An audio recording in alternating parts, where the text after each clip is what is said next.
Io provengo da una famiglia di contadini, quindi mio padre era un artigiano ma ha sempre avuto la stalla. Avevamo i maiali, avevamo un cavallo, capre e mucche, quindi noi prima di andare a scuola si andava a salutare in stalla e poi si andava.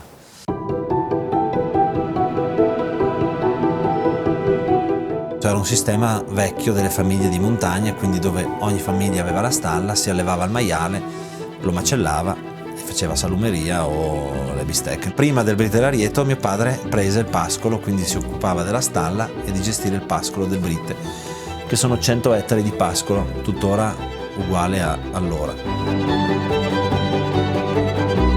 E io ho iniziato con lui. Io già andavo a far fieno in estate, ma tra allenamenti, quando avevo tempo, perché un po' mi allenavo, studiavo, insomma avevo le mie cose, però mio padre mi diceva vieni a far fieno con me, io andavo a far fieno, quindi sono contento che mi abbia portato con lui, perché sennò non avrei mai imparato a far fieno.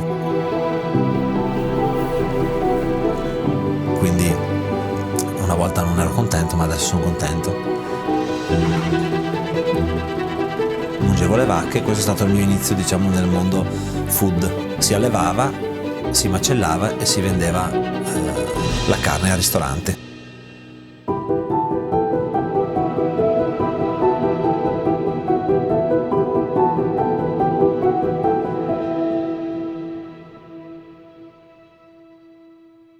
La prima volta che sono venuta a Cortina, mia mamma mi dice sempre avevo qualche giorno. Io sono nata in marzo e quindi piena stagione invernale. Penso che questo sia stato poi importante per farmi sentire questo legame molto forte con le montagne, con Cortina.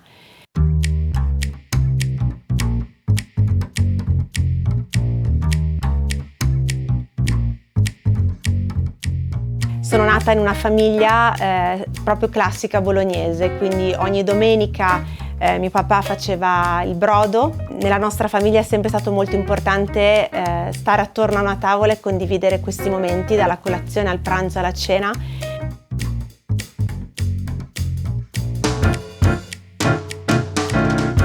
Sono cresciuta nella bellezza, nel senso che ho avuto la fortuna di viaggiare tanto da bambina e di crescere con un senso estetico molto forte.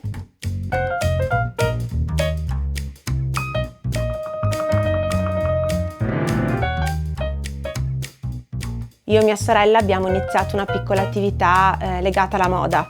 Compravamo delle borse nei mercati, avevamo una macchina da cucire in salotto, delle passamanerie vecchie e ci mettevamo a ricamare queste borse. E poi porta a porta andavamo nei negozi più belli d'Italia a cercare di vendere questo prodotto.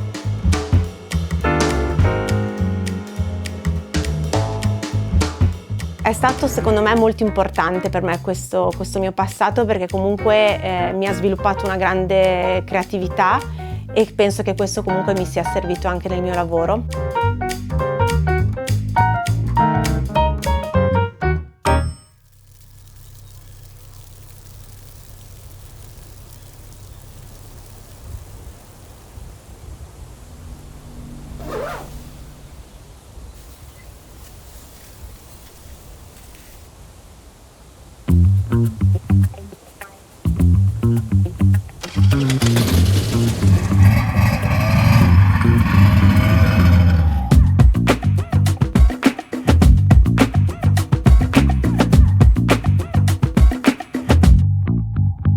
Io lo conosco dalle scuole medie, perché lei, che è di Bologna, diciamo che qua a Cortina molte famiglie di città vengono a fare l'inverno per sciare, per fare sport. Riccardo era un ex sciatore e lui è sempre stato una persona molto rigorosa.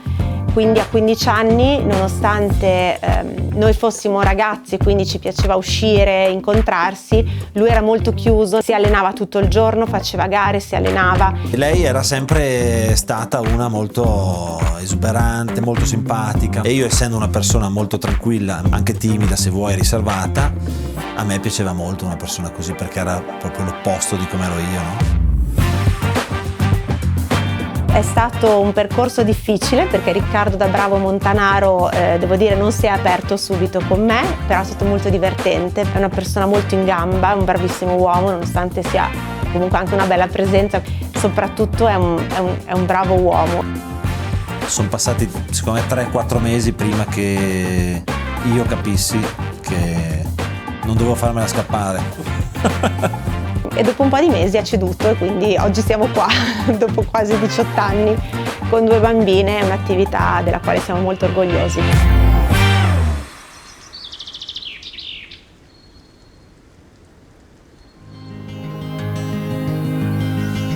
Abbiamo iniziato a lavorare insieme perché volevamo stare insieme e provare a fare qualcosa.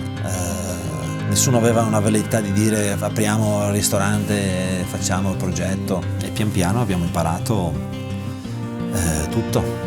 La parola brita è in dialetto ampezzano, in dialetto ladino, e vuol dire proprio malga, quindi dove si faceva il formaggio. Partiamo a 1780 metri di altitudine al Brite dell'Arieto, dove c'è la stalla di cui si occupa mio suocero Flavio, e quella è stata proprio la nascita di tutto.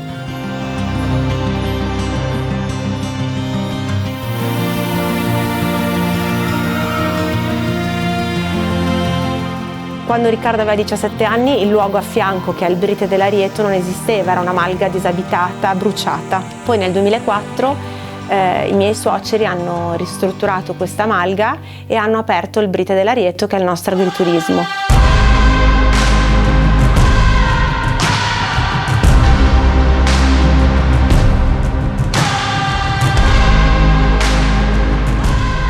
Era una cucina molto legata al territorio, alle tradizioni culinarie di Cortina, ampezzane, e quindi era un menù molto semplice. Mi ricordo c'era proprio un foglio scritto quasi a mano da mia suocera con il menù del giorno. Dopodiché c'è stata la nostra prima visione: perché non andare a riutilizzare il nostro latte, e quindi nel 2012 è nato il Piccolo Brite, il nostro caseificio, quindi è il luogo dove noi diamo vita ai nostri formaggi.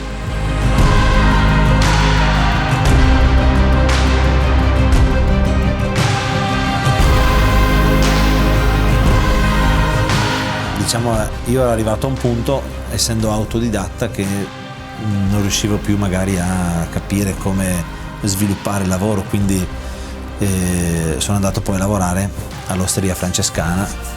Massimo mi ha insegnato a lavorare, diciamo, in maniera professionale, quindi abbiamo iniziato a migliorare tutto l'aspetto della cucina e il Brite, diciamo, non era più il posto giusto per fare quel tipo di cucina che volevo fare io. Più studiava e più voleva fare cose nuove, e quindi abbiamo creato quello che è il nostro terzo figlio, che è il San Brite, il figlio maschio, penso. La parola Brite perché ci lega alla terra, al lavoro, all'agricoltura, al caseificio, però era un luogo dove volevamo fare una cucina sana, e quindi abbiamo deciso di chiamarlo San Brite, che significa malga sana.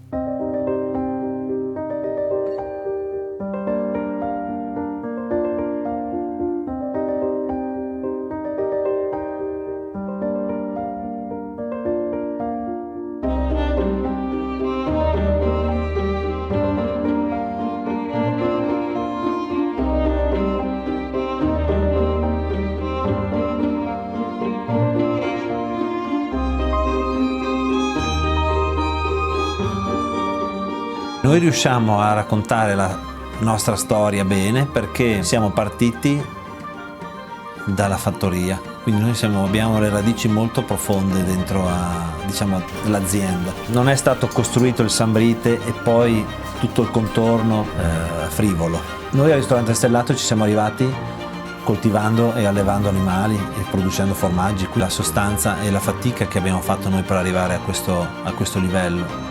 Io credo di aver avuto quella visione di dire: ok, abbiamo una cosa che nessuno ha, dobbiamo assolutamente portarlo alla luce.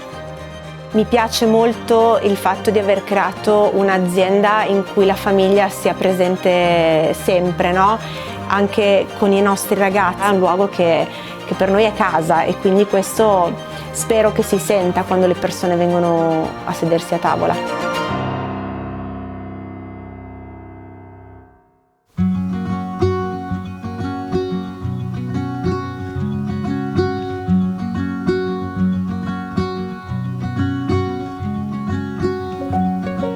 La montagna rappresenta, diciamo, la mia comfort zone, dove sto bene. più invecchio, più mi piace. Don't wait for me, honey. Facciamo tante passeggiate, cerchiamo quando abbiamo un momento libero di andare in montagna, però anche d'inverno, perché comunque la neve sotto i piedi d'inverno fa un rumore pazzesco e l'aria, come dicevo, fa un profumo incredibile.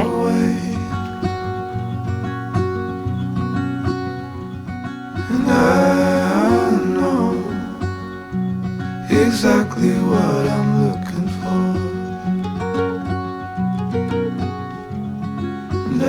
Allora, noi cerchiamo sempre di crearci dei momenti con le nostre bambine. Abbiamo 2 figlie, una quasi adolescente a 13 anni, l'altra ne ha quasi 10. You'll always be the one I wanna make. Anche il fatto che io e Riccardo abbiamo realizzato dei sogni assieme, abbiamo sempre cercato di condividerli con loro e loro hanno sempre fatto parte di questa realizzazione. Quindi penso che ad oggi sono molto soddisfatta di aver fatto questa strada, anche spero di aver dato un esempio alle bambine.